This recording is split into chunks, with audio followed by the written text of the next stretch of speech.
Today, we're talking about self-fulfilling prophecies, how the beliefs we hold can quietly shape the reality we experience.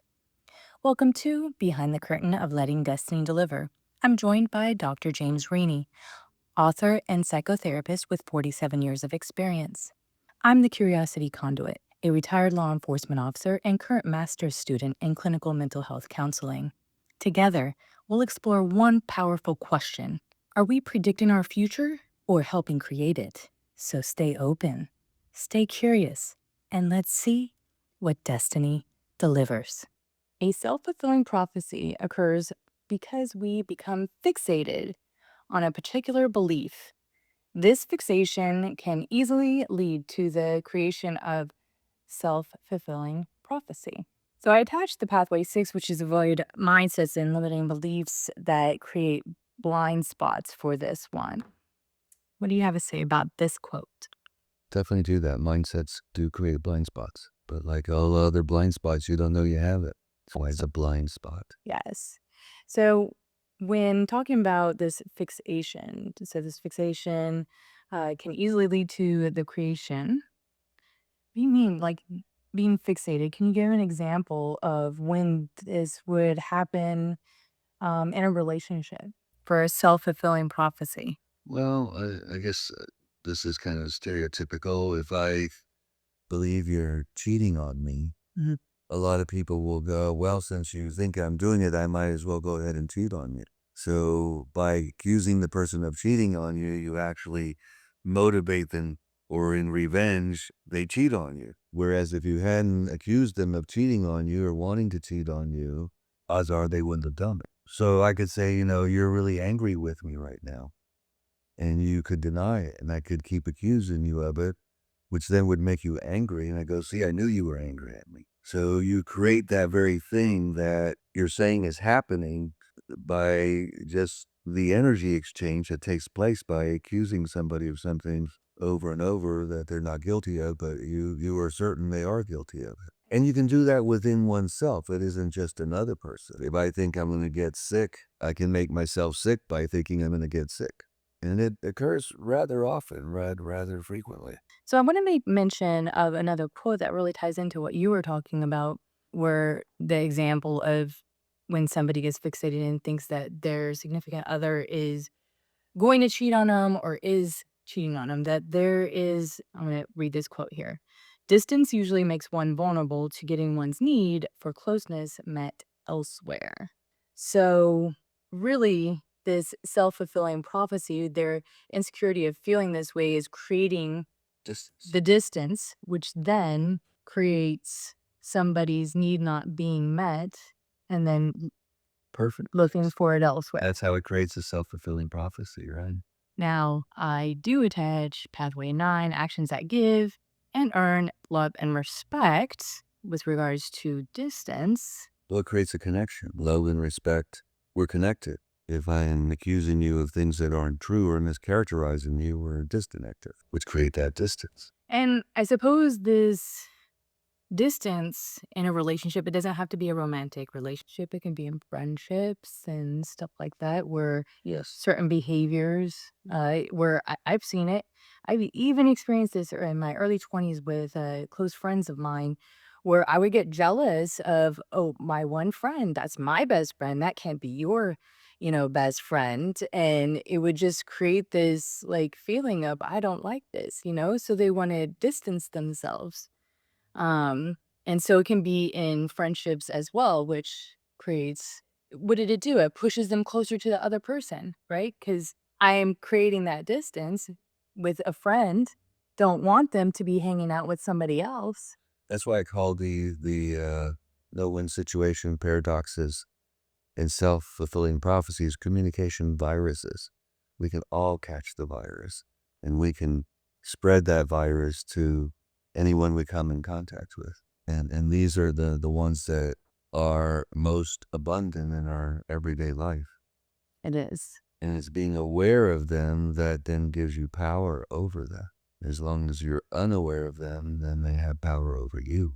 Yes. And your relationships will become very repetitive. You will experience the same thing over and over again. the same patterns of people. And of relatedness, yeah. And then it undermines the self-help system by not really being able to nurture each other in knowing ourselves and other and the benefit that we get from connecting and being connected. No-win situations, paradoxes, and self-fulfilling prophecies all work to undermine the self-help system. Because part of the quote, you just explained that. By promoting a certain selectivity of awareness that winds up distorting reality. This distortion of reality, it's a thing, man. It is a real thing out there. And I see It's this. easier to distort than not, really. It is, but I mean, whether it's people's relationships at work, at home, friendships, just anywhere where you have two people who are engaging in some type of, continued, whether it's Interaction. interactions. The distortion it's everywhere. It's all the time. And how do you pull that in based upon everybody has different experiences? And it's such like this large scale. When I'm thinking about it, it's like, well, how do you It's dial very that? difficult because even if you are aware of the distortion, the other person isn't going to believe that that they are distorting things. No. Okay. Mm, mm. So really the solution is an individual solution, and that is by a person being receptive to feedback, not just reactive or disowning it. Like like to use this example, many years ago, one time after another, and these people didn't even know each other. The guy walks by me, I'm on the machine, and he goes, "Having a bad day, are you?"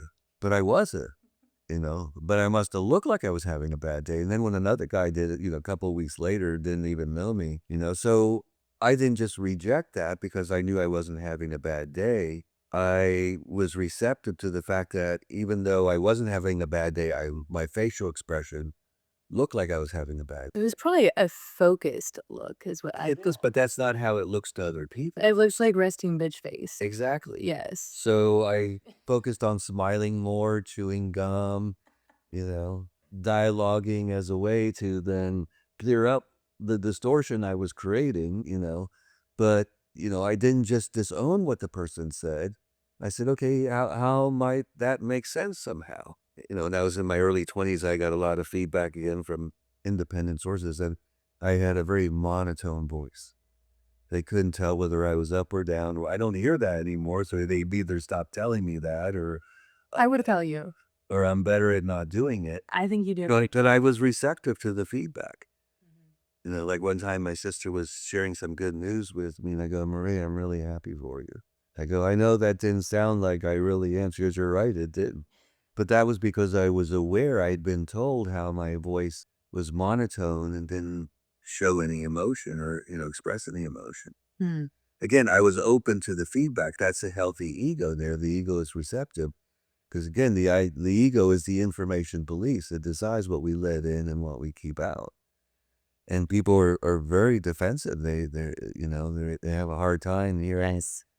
thing. Whereas for me, I see it as a gift. I rather, my motto is I can handle what I know. It's what I don't know that I can't handle. Yes. And if you don't tell me, I can't do a thing about it unless I can somehow figure it out, which I may or may not be able to do. Well, I mean, and people are so important, and it is, yeah, even if it's a stranger, somebody you don't talk to, you project an energy and it matters. It just like, so one of my tricks, because I went through something very similar years ago, I just like lightly rest my teeth on my, like right there. And then I just kind of, it just fixes my face. But then it makes people feel good to see like, "Oh, there's some good energy there," and sometimes you don't even realize it. But yeah, it's a good thing. Alright, so nowhere is the impact of rigid thinking felt more than in a relationship. Let's get on the topic of this, rigid thinking. What do you have to say to that, doctor? You want me to talk about what rigid thinking is? Yes. Well, when something is rigid, it's not flexible. It doesn't bend. Mhm. And how does this intertwine with self-fulfilling prophecies? Well, because if I didn't have rigid thinking, I wouldn't be creating self-fulfilling prophecies. Like, to take that situation where those guys said that in the gym and saying, Why do you have a problem with me? Why don't you like me? You see? And then the person goes, you're an idiot. What are you talking about? It has nothing to do with it. See, this is how you treat people you like, you see, so I can then turn it into something it wasn't. Is that how it goes down in your head? That's something bad. No, with Sorry, an go ahead. example how people, I get you. you're creating a self-fulfilling prophecy because the energy I'm putting out there is, if I'm complimenting you, the self-fulfilling prophecy is that it makes you feel good about yourself. Yeah. If misery loves company, then the self-fulfilling prophecy is I make you miserable too. So that's the power of a self-fulfilling prophecy is you're putting that energy out there. And that energy then translates into words that leave a person no place to go. And that's what rigidity is. Or leaves me no choice, no room. So, kind of describe a person who has rigid thinking. Well, someone who's black and white has rigid thinking Okay. because it's either this or that. And it can't get any more rigid than that because there's a million points in between black and white Yes. that all have to be taken into consideration. Another form of rigid thinking is cults. Cults have rigid thinking. You have to think the way the cult does. And anyone who doesn't think that way is an enemy of the cult. And look at the word culture. There's one massive cult with a lot of subgroups, but it is a cult. And Well, it is because you have what's accepted, what's not accepted, right, socially, right, and then rules, laws, exactly, you know. behavior and what certain behaviors mean. The thing is, you do have to respect your culture. Yes. And that's where then the integration of the outer world and the inner world. You don't necessarily lose yourself by being able to accommodate to culture, but you don't let culture dictate to you who you are. And that's a tricky thing to discern me from not me but still, buy into the culture. I am self-employed and that allows me to fit into the culture, but it also allows me to be me because I don't have somebody telling me what to do or when to do it or how to do it. Do what you can to keep the ego working together with the self to promote a healthy fantasy self. All right. So, in reading through this and kind of going back on what we've already gone through, I added this note in here to remind any listener, or it was rather myself, but I thought it would be good for the listeners to also hear about the fantasy zone being powerful as it helps the conscious mind fill gaps in awareness. It allows for rehearing, visitation, imagination, planning, and internal dialogue. So when we take this and say, do what you can to keep the ego working together with the self to promote a healthy fantasy zone with that reminder, I mean, that it's big putting that together. So having the awareness of the conscious and unconscious mind, which is under pathway 2, is one of the ways to help with this, I was thinking. It's pretty deep. Some deep thinking here. Okay, so make it less deep thinking so it can be more understood. I'm thinking that deep thinking may be less understandable. No, it's Is it proper? deeper into the meaning of thing they're pretty deep. Anyway, one thing I would say is that the ego is the information police, see? And that's why you need to keep the ego working with the self so that it knows how to select and utilize information so that what you're thinking isn't stinking. If you asked me to simplify it, I simplified it for you. That's good. With stinking thinking, it's like anything else. Thinking, thinking. Yeah. Like if you stink, you don't smell it on yourself. It's other people that smell it. It's the same way with stinking thinking. You don't know it's stinking. It's everybody else that can tell your thinking stinks. That's so true. That is so true. Mm. Huh. And how do you tell somebody else they have bad breath, for example? Tell them. It's hard. Most people can't do it. Yeah. So that's what I'm saying about people who have stinking thinking. No, no, it's true. Yeah. It's true. It's true. So again, it goes back to personal responsibility, individual responsibility. It's like the culture versus the individual. In the fantasy zone, it's that ability for the self to be open to feedback, like For the accountability of themselves. well, like I like to say in the book, that people have problems for one of three reasons. They can't accept criticism, they can't accept compliments, or they can't accept either. And through that information, that random information that we may get from others, if the shoe fits, wear it. And sometimes it's a dress shoe, it may not be comfortable. Sometimes it's sneakers and they're very comfortable. And in that fantasy zone, which is where the zone where we're thinking, where we're imagining, where we're what ifing, when we're planning, what we put into that fantasy zone matters tremendously. And if we only allow certain things in there, we're creating blind spots. Is there such a thing of a self-fulfilling prophecy that's not negative? Sure, there can be positive self-fulfilling prophecies. Would that be more of like a manifestation or anything I like know that? what comes to mind is I had a client, he grew up poor. And because he was poor, he had a goal of becoming a millionaire. And he became a millionaire. Athletes, they may have fantasy of playing this game or that game, and sure enough, they tell you because they remember as kids fantasizing doing these things. So fantasy is powerful. That's what I'm saying. It's very powerful. As a man thinketh he is. Well, yes, the fantasy, and every time you say that now, I don't know why. It just seems more clear to me saying thought. I feel like it becomes less Well, if a thought is not a fantasy, what is it? it is a fantasy. No, it is a fantasy. But I know people have different connotation for saying Yes. fantasies. Yes. In it. And so when I start to discuss fantasy with different groups, it puts people off Yeah. hearing fantasy Yeah. opposed to if I change that and say thought. Think or thinking. Yeah, thinking. Thinking thought. Thinking, Well, see, fantasy can also have the connotation that it's not true, it's not real, it's a fantasy. right. Okay. So it has all kinds of connotations, which goes back to, again, the fantasy zone. What's in there? Because if I use a word, you're fantasizing, it means all these things. And a lot of times you're fantasizing, it means things that are negative to you, as opposed to just, a cigar is just a cigar. It has to, the thought process is a fantasy process. You are fantasizing, if you're problem solving or planning or whatever it is you're doing, you are conjuring it up in your mind. And all thought is that. But yes, it's a lot more benign and safe to just say thinking. Right. And because there is so much rigid thought processes out there, people who We'll will say reactive.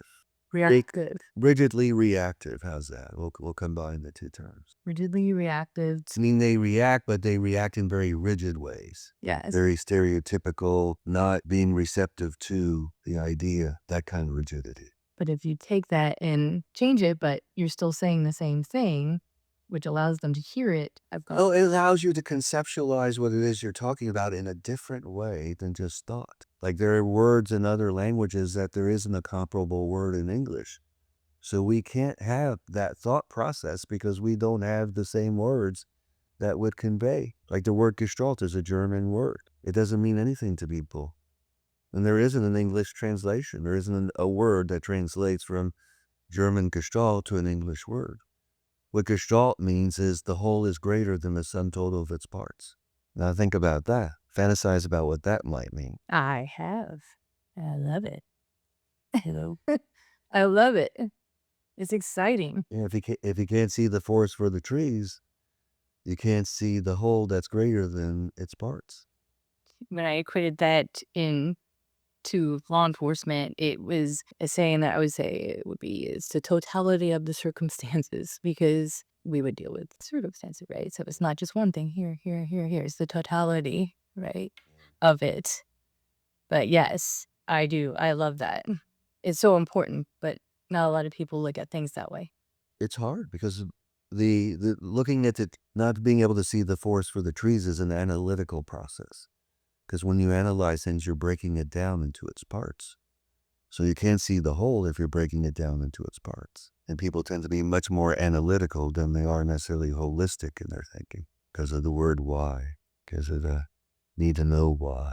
So doing what you can. Well, part of it is part of having an healthy ego is to see that, like, sometimes you may react to a person who really deserves credit, but because you're jealous, you want to put them down instead. And if the ego could see, well, I was just wanting to do that because I'm jealous, where really if I weren't jealous, it would be much more appropriate to give them credit. So that kind of process where, when you're pointing a finger at somebody, there's three fingers pointing back at you, as they say.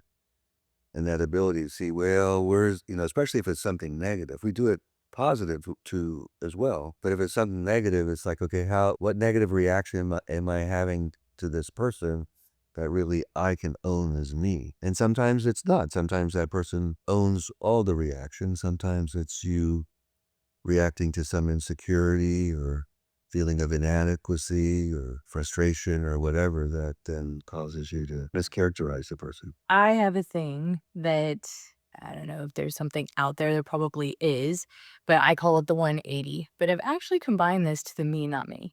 Being able to take a moment, everybody, as soon as you're like pointing that finger, do that 180, point it back at yourself, really start to look at the situation there.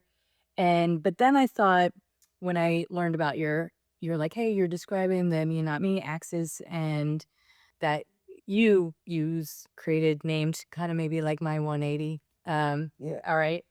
So then I thought, "Okay, this is great to be able to put those together," because a lot of people can catch themselves, like, pointing the finger, right? But not everybody would think initially about the me, not me axis. If they could sit there and, okay, you've already pointed it one way. So you got part of that Me, not me. yeah. Do that 180, now it gives you the other part of it. So, I was thinking about the action, and then yours is, like, the more thinking about the whole I s s situation. It also means knowing you see, and taking ownership of the you that may not be something you want to know about yourself. It isn't something terrible. It's just something that comes out, because out of jealousy. So out of jealousy, you need to bring that person down. The 180, I do like this one for people. It says, "Do what you can to keep your ego working together with yourself to promote a healthy fantasy zone." Yeah, do what you can. When you're sitting there pointing at other people, for certain things that you don't like or they've done something, most of the time, it's none of your business, 1. And when you start turning your finger around at yourself, you can really evaluate what is frustrating you so much about that. Is it actually that they did something that was frustrating? Or is it something that, again, like you were saying, jealous of, or you wish, or envious, that you had done, or whatever it is? And to bring this back to something we were saying before about having a healthy relationship between the ego and the self here for the fantasy zone is to minimize the distortions in reality. There's that term, assume it's an ass out of you and me. It's true. And so you don't want to assume, you want a reality test. Let's check this out. Now, the person can lie to you and deceive you and, all those kinds of things. And unfortunately, you can only get good at this through practice. We can't do it through the fantasy zone alone. No, I agree. But that is one little trick. I've told it to many people. Many people use it. I've used it myself. I still use it today of doing that little 180 with your finger, turn around on yourself and really reflect on what is happening within you. Be honest with yourself. Yet that's the other part that helps you not distort reality. Yes. Know your own truth. Okay. Anything else? No, done. Thank you so much, Dr. Rini. That was such great insight that you gave today. And thank you for joining Dr. Rini and I on this journey behind the curtain of letting destiny deliver. Join us next time as we will start chapter 8 and talk about time. Remember to subscribe and like, and questions or comments are welcome below. Now ask yourself, what part of your life might destiny be trying to speak through right now? Keep exploring, stay curious, and remember, destiny isn't something you chase, it's something you allow. Until next time, be well.